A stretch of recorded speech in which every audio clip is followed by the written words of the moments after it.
This is Optimal Startup Daily, episode 593, 5 Side Hustles for You to Start Making Money, by Christina Browning of OurRichJourney.com.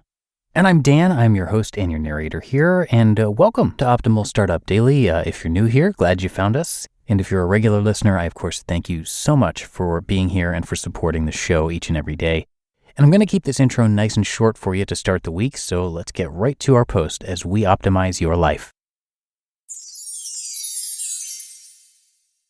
5 Side Hustles for You to Start Making Money, by Christina Browning of OurRichJourney.com.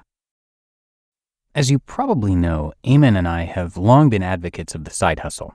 The best way to work towards financial independence goals is to not only save, though saving is crucial, but also to find ways to increase your income.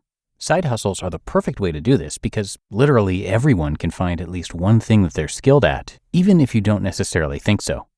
So if you're one of those people that don't think you're skilled enough to create a side hustle, or if you're one of those people who simply can't think of an income-producing side hustle, this article is for you. Here are 5 unique side hustles for you to try out. Amon and I did 3 of them. We have a friend who did another one, and one is, well, it was just a really cool idea and I wanted to include it. It's possible that not all 5 will work for you, but I'm hoping that at least one will. And if they don't, I'm hoping that the side hustles will at least give you an idea of a different side hustle that you could potentially start. Here goes. 1. Address painting. What's address painting, you may ask? Well, if you drive around any city in the U.S., you'll see numbers painted in black and white paint adorning the sidewalk in front of city homes. Those numbers are courtesy of an address painter. This is something Amon did when he was younger and even in college, and was able to make a lot of money from it.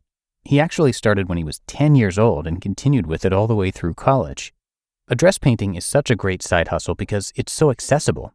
There are so few barriers to entry that pretty much anyone can do this. There is minimal competition and low upfront costs. All you need to get started are interlocking numbers stencils, around $15, a rectangular frame for the background color, which you can make yourself, $0, masking tape, around $5, spray paint, around $10, face masks, under $30 for a respirator mask, and a credit card reader, which will make collecting payment much more convenient, $20 to $30. How much money you make depends on a few factors, including 1. How much you charge, 2. The types of neighborhoods that you canvass, and 3. How many houses you go door to door to, but on average you can expect to make around $20 per house. 2. Selling tooth fairy letters on Etsy. Okay, I know this one sounds odd, but before you start laughing, let me explain. So what I did for this side hustle was I created personalized, decorated, colorful handwritten letters that parents could purchase for their kids and give to them. Personally, I wrote as the Tooth Fairy, but the same concept could apply to any mythical or fantastical personality, from Santa Claus, the Easter Bunny, or even Spider-Man. This side hustle was so fun and allowed me to really let out my creative, fun-loving side. At the same time, though, it was a great business because it's the type of business that can easily be scaled up or down depending on the demand. It's also really cheap to get started because of the low upfront costs involved. So my first step was to hand draw a fairy design and digitize it with a platform called GIMP, which is a free online Photoshop alternative. Then I turned these designs into stickers, which I stuck onto little packages that contained the letters and some fairy dust, i.e. baked cane sugar with different food dyes. I then took pictures of these packages and uploaded them onto Etsy, at which point parents could start ordering them. This is an amazing example of how you can think outside the box to create your own niche side hustle. Bring something new to the table and you're more likely to see demand. Here are a couple of tips for selling on Etsy. A. Upload a video showing how you make the product. People buying off Etsy are specifically looking for handcrafted goods and want to know who they're buying from. Uploading a video to your online store can really help differentiate you from other sellers and personalize your Etsy shop, making your audience more likely to buy from you. And B, reach out to past satisfied customers and ask them if they could leave a positive review of your product on your Etsy store page. 3.